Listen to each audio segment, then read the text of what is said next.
my name is Tommy Palm. I'm the games guru here at King.com. Welcome to the Stockholm office. Let's talk a little about how you got involved with game development.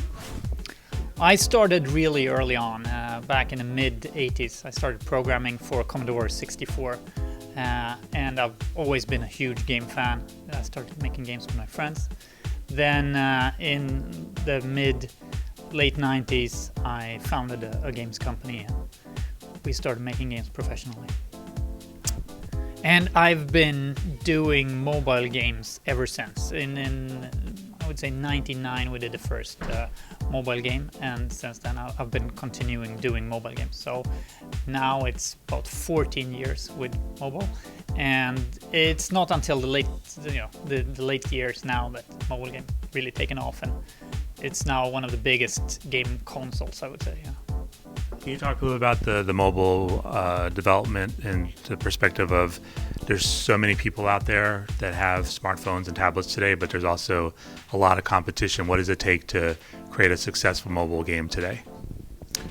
Well, mobile games are small in size of getting into them, but the development side of them is getting quite big and definitely comparable to the regular games industry, the more traditional games industry.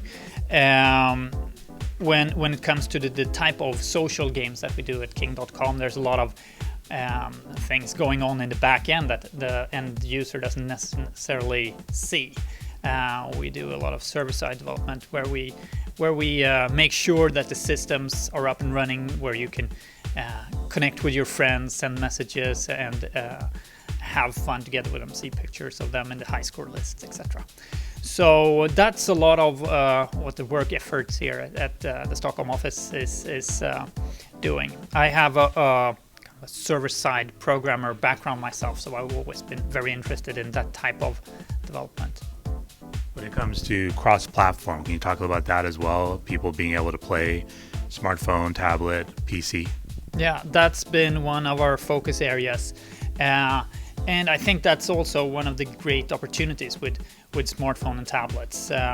Once you have a small game that works on a smartphone, it's great to be able to continue that game experience on another platform, such as the PC, when you come home.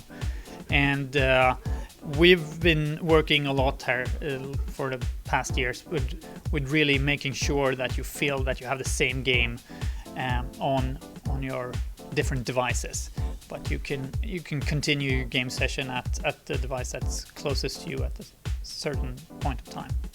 Can you talk specifically about the tablets and what you've seen that larger screen open up when it comes to gameplay in the casual games space? Yeah, I personally think that the tablet is the best game device out there right now. It's a perfect mix between being really easy to carry with you, but you still have the graphics processing power in order to get great games. You have 10 hours of dedicated game experience in a single battery charge, and it's really a really good mix for casual games. It's a great hardware to just pick up and play a little short session if you have that, or sit down in a sofa for a longer game session if you have that type of time. So when the tablet came along, it was the perfect extension of the smartphone game experience, I think. And especially now with the introduction of the smaller, lighter tablets, these are extremely powerful gaming devices. And it's a beginning of a trend. Of course, it's going to see a lot more of this, and I think there is now where you can continue your game session over to a TV, which is another great way of playing a game.